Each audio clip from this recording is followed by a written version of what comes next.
Students, our next heading is can matter change it's state, यानी क्या कोई matter अपनी स्टेट को चेंज कर सकता है। यानी जैसे अगर वो सॉलिड फॉर्म में है तो लिक्विड में हो जाए, लिक्विड में है तो गैसोइज में हो जाए, ऐसा क्या हो सकता है।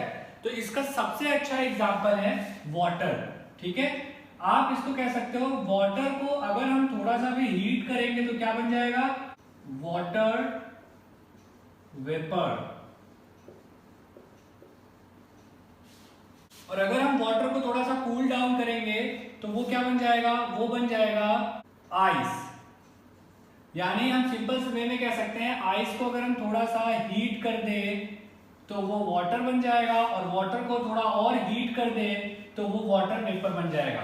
यानी ये सबसे बेस्ट एग्जांपल है ये समझने के लिए कि क्या मैटर की स्टेट को चेंज किया जा सकता है। तो इसका आंसर हम सिंपली कह सकते हैं यस, यानी कि हम मैटर की स्टेट को चेंज कर सकते हैं। ठीक है, सॉलिड से लिक्विड में, लिक्विड से गैसोइज में, और गैस से फिर से हम इसको लिक्विड बना सकते हैं, और लिक्विड से फिर इसको हम सॉलिड बना सकते हैं। आप अगर इसी वाटर को फिर से ठंडा करो तो आइस बन जाएगा, और अगर आप वाटर को गर्म कर दोगे वाटर वेपर बन जाएगा, वाटर वेपर को अगर आप ठंडा कर दोगे वाटर बन जाएगा, आइस को अगर आप गर्म कर दोगे तो वाटर। यानी इनको हम इंटरचेंज कर सकते हैं, सॉलिड से लिक्विड, लिक्विड से गैस, गैस से लिक्विड, लिक्विड से सॉलिड, ऐसे करके इसको हम इंटरचेंज कर सकते हैं। ओके स्टूडेंट्स, अब हम इस चैप्टर का सबसे कंफ्यूजिंग पॉइंट में आ जाते हैं। ठीक है, यहाँ पे होता क्या है, यहाँ पे आपको ये कुछ कीवर्ड्स दिख रहे होंगे जो मैंने इस साइड पे लिख दिए हैं। ये सारे के सारे कीवर्ड बहुत ज्यादा कंफ्यूजन क्रिएट करते हैं आपके दिमाग में कि ये क्या है। एक तो ज्यादातर एक जैसे दिखते भी हैं और आपको ये समझ में नहीं आते हैं। तो इसको अच्छे से समझने के लिए हमने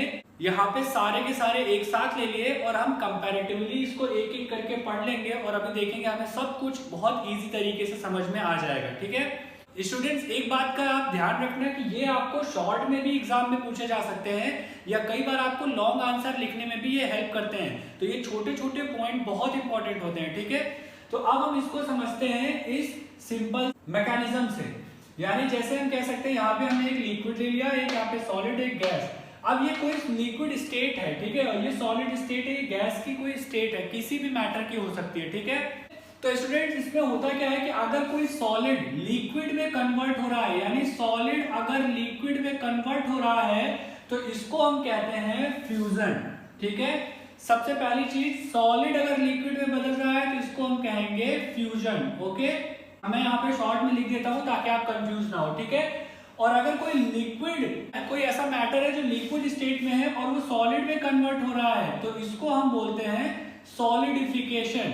ठीक है, यानी इसको हम बोलेंगे सॉलिडिफिकेशन।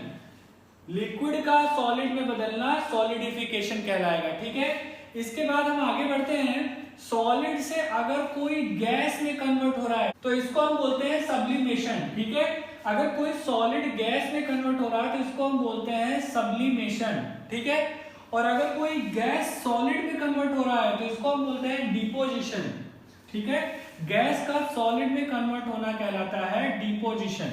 ओके, इसके बाद स्टूडेंट हम देखेंगे गैस से अगर कोई लिक्विड बन रहा है, यानी गैस से अगर लिक्विड फॉर्म में जा रहा है तो उसको हम बोलते हैं कंडेंसेशन। ठीक है, गैस से लिक्विड जाने पर हम बोलेंगे कंडेंसेशन, और अगर लिक्विड फॉर्म से कोई चीज गैस में आ रही है तो उसको हम बोलते हैं वेपोराइजेशन। ठीक है, इसको हम बोलेंगे वेपोराइजेशन। स्टूडेंट यहाँ पे एक चीज और याद रखना, इवेपोरेशन अलग होता है, उसको हम नेक्स्ट हेडिंग में पढ़ेंगे। ठीक है, ये वेपोराइजेशन है, यानी अगर लिक्विड गैस बन रहा है तो उसको बोलेंगे वेपोराइजेशन। ठीक है, तो यहाँ आप बहुत ही सिंपल मैकेनिज्म से ये 6 कीवर्ड्स आप समझ गए हो कि इनमें से किसको क्या बोलते हैं। ठीक है, अगर आपको अभी भी कोई कंफ्यूजन है तो आप इसको एक बार रिपीट करके इस वीडियो को फिर से देख लो, आपको क्लियर हो जाएगा। ओके, अब इसके बाद आते हैं हमारे नेक्स्ट वर्ड जो कि है मेल्टिंग पॉइंट। मेल्टिंग पॉइंट क्या होता है, देखो स्टूडेंट, होता क्या है कि अगर हम आइस को रखें, इसको हम ऐसे समझते हैं कि अगर हम आइस को रखें और इसको हीट करें,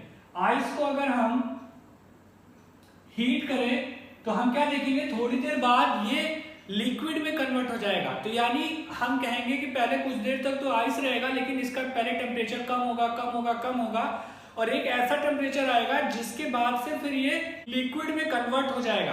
तो यानी वो मिनिमम टेम्परेचर जिसमें कोई भी जो मैटर है वो अपनी स्टेट को सॉलिड से लिक्विड में बदल लेता है, वो मिनिमम टेम्परेचर कहलाता है मेल्टिंग पॉइंट। यानी हम ये कह सकते हैं आइस के केस में हम ये कह सकते हैं कि 0 डिग्री पर जो है आइस जो है वाटर में कन्वर्ट होने लगता है। यानी 0 डिग्री सेंटीग्रेड अगर टेम्परेचर है तो आइस जो है वाटर में कन्वर्ट होने लगेगा। अगर 0 से कम है यानी -1 -2 -3 ऐसा टेम्परेचर है तब तो ये आइस में ही रहेगा। लेकिन अगर हम इसको हीट करते जाए हीट करते जाए तो फिर ये एक समय ऐसा आएगा जब ये 0 डिग्री पे पहुंच जाएगा और 0 से जैसे ही 0 पे पहुंचेगा ये वैसे ही मेल्ट होने लगेगा। और उसके बाद जब ये पूरी तरीके से मेल्ट हो जाएगा तब फिर ये इसका 1 डिग्री 2 डिग्री 3 डिग्री ऐसे इसका टेम्परेचर बढ़ता चला जाएगा। ठीक है, तो हम ये कह सकते हैं कि वाटर का जो है वो मेल्टिंग पॉइंट क्या है 0 डिग्री। ठीक है, तो ये हो गया हमारा मेल्टिंग पॉइंट। इसके बाद आते हैं बॉइलिंग पॉइंट। बॉइलिंग पॉइंट के केस में भी हम यही कह सकते हैं, अब वाटर आ गया हमारा यहाँ पे, अब हम इस वाटर को और ज्यादा हीट करते जाए तो एक ऐसी कंडीशन आएगी जब ये वाटर पूरी तरीके से बॉयल होने लगेगा। यानी हम ये कह सकते हैं अब ये वाटर से गैसोइस फॉर्म में कन्वर्ट होने लगेगा। यानी ये वाटर वेपर बनने लगेगा, उड़ने लगेगा।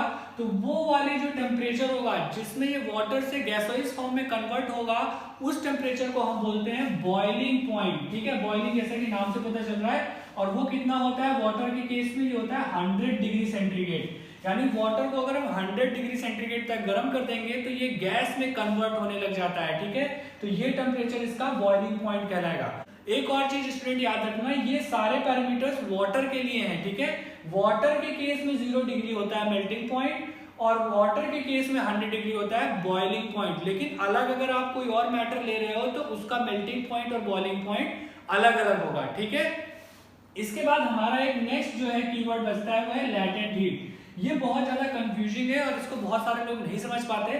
तो देखो, इसको समझने के लिए आपको इस प्रैक्टिकल को ध्यान से समझना पड़ेगा। देखो होता क्या है कि जब हमने पहले इसमें आइस ली, अब इस आइस को हमने जब हीटअप किया तो ये पहले मान लेते हैं -10 डिग्री सेंटीग्रेड की आइस रही होगी। अब हमने इसको हीट किया तो इसका टेम्परेचर घटता गया। फिर जब इसका टेम्परेचर आया 0 डिग्री सेंटीग्रेड तब ये क्या होगा, तब भी ये आइस रहेगी स्टार्टिंग में, लेकिन उसके बाद इसके फॉर्म में चेंजेस आने लगेंगे। यानी अब ये सॉलिड से लिक्विड बनने लगेगी, लेकिन इसका टेम्परेचर कितना रहेगा 0 रहेगा। यानी थोड़ी देर के लिए आप देखोगे, थोड़ी देर तक ये जब तक ये पूरी तरीके से लिक्विड नहीं बन जाती तब तक इसका टेम्परेचर जो है 0 डिग्री ही रहेगा। यानी जब ये पूरी तरीके से लिक्विड बन जाएगी तब इसका टेम्परेचर 1 डिग्री 2 डिग्री ऐसे आगे बढ़ेगा। तो यानी हम यहाँ पे ये कह सकते हैं कि 0 डिग्री पर आने के बाद थोड़ी देर के लिए इसका टेम्परेचर रुक गया और उस समय के लिए भी जो हीट जा रही थी, यानी जो हम इसमें इसका टेम्परेचर इंक्रीज कर रहे थे, वो हीट जा रही थी, वो कहाँ जा रही थी, तो वो हीट एक्चुअली इसको इसके द्वारा एब्जॉर्ब करी जा रही थी। यानी वो आइस के द्वारा वो हीट एब्जॉर्ब करके अपने फॉर्म में चेंजेस ला रही थी आइस। यानी वो एब्जॉर्ब कर रही थी हीट को और अपने आप को लिक्विड फॉर्म में कन्वर्ट कर रही थी। तो उस हीट को हम कहते हैं लैटेंट हीट। ओके, लेकिन लैटेंट हीट कौन सी होगी, तो देखो इसके लिए स्टूडेंट हमने देखा सॉलिड से जब लिक्विड बनता है तो यहाँ पे होता है फ्यूजन। तो ये हम कहेंगे लैटेंट हीट ऑफ फ्यूजन। यानी इस समय ये जो हीट होगी ये इसको हम कहेंगे लैटेंट हीट ऑफ फ्यूजन। ठीक है, सेम यही कंडीशन आएगी जब हम इसको बॉईल करेंगे। यानी जब ये 100 डिग्री पर ये वाटर पहुंचेगा तो उस समय ये लिक्विड स्टेट पे रहेगा, लेकिन 100 डिग्री पर ही थोड़ी देर और हीट लगने पर ये गैसोइस फॉर्म में कन्वर्ट होने लग जाएगा। और ये 100 डिग्री से 101 डिग्री तब होगा जब ये पूरी तरीके से वाटर वेपर में बन जाएगा। तो वो जो थोड़ी देर के लिए जो 100 डिग्री पर इसकी जो हीट एब्जॉर्ब होती है उस समय, यानी वाटर जो हीट को एब्जॉर्ब कर रहा है लिक्विड के फॉर्म में होने के बाद वो हीट को एब्जॉर्ब कर रहा है, फिर वो वाटर वेपर में कन्वर्ट हो रहा है, उस समय की जो हीट होती है उसको हम बोलते हैं latent heat of vaporisation. Okay, यानी लिक्विड से गैस में बदलने में क्या होता है वेपोराइजेशन, तो उसको बोलेंगे लैटेंट हीट ऑफ वेपोराइजेशन। ठीक है स्टूडेंट, अब यहाँ से आपके मन में एक क्वेश्चन आ रहा होगा कि हमने देखा कि हम लिक्विड को गैस में बदल सकते हैं, सॉलिड को लिक्विड में बदल सकते हैं। यानी ये प्रोसेस तो हम आसानी से कर सकते हैं, सॉलिड से लिक्विड, लिक्विड से गैस। ये वाटर के केस में हमने देखा गैस से लिक्विड, लिक्विड से सॉलिड। ठीक है, यानी वाटर के केस में ये सारी चीजें आसानी से हो रही थी। लेकिन एक आपके मन में थोड़ा सा कंफ्यूजन होगा, सॉलिड से गैस फॉर्म में डायरेक्टली कैसे चेंज हो जाता है, या गैस से कोई चीज सॉलिड कैसे बन जाएगी डायरेक्टली, ये लिक्विड क्यों नहीं बनती, और सॉलिड से गैस में कन्वर्ट होने का कोई एग्जांपल है क्या, या गैस से सॉलिड में कन्वर्ट होने का कोई एग्जांपल है क्या। तो देखो यहाँ पे हम ये कह सकते हैं कि हमारे पास अमोनियम क्लोराइड यानी एक अगर हमारे पास अमोनियम क्लोराइड सॉलिड के फॉर्म में हो और अगर हम उसको हीट अप करें तो वो जो है डायरेक्टली गैस के फॉर्म में चेंज हो जाता है, वो लिक्विड में नहीं जाता।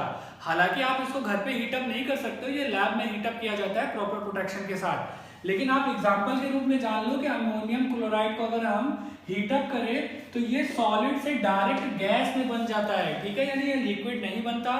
और सेम इसी तरह आपने कभी वर्ड सुना होगा सॉलिड CO2 यानी सॉलिड कार्बन डाइऑक्साइड। ये क्या होती है? तो ये भी एक ऐसी गैस होती है जिसको हम गैस के फॉर्म से डायरेक्ट सॉलिड के फॉर्म में कन्वर्ट कर देते हैं, यानी ये लिक्विड नहीं बनती, इसको डायरेक्ट कंप्रेस करके, बहुत ज्यादा कंप्रेस करके इसको सॉलिड बना दिया जाता है, तो इसको हम बोलते हैं सॉलिड CO2। और इसी को हम अदर वर्ड्स में ड्राई आइस भी बोलते हैं, ठीक है, इसको ड्राई आइस भी बोला जाता है। तो कभी अगर आप ड्राई आइस वर्ड सुनो तो आप ये कह सकते हो कि वो सॉलिड CO2 है, ठीक है। Students, in this class only this much. Further we will continue in the next class. Thank you.